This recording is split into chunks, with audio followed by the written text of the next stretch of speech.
После това Исус ходеше по Галилея, защото по Иудея не искаше да ходи, понеже иудеите търсеха да го убият.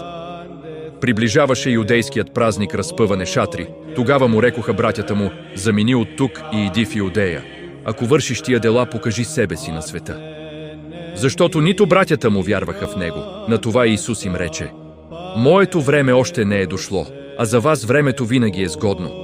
Светът вас не може да мрази, а мене мрази, защото аз свидетелствувам за него, че делата му са лоши. Вие идете на тоя празник, аз още няма да ида, защото времето ми още не се е изпълнило. Това като каза, остана в Галилея. Но когато братята му отидоха, отиде и той на празника, не явно, а някак си с кришом. А иудеите го диреха на празника и казваха: де е онзи?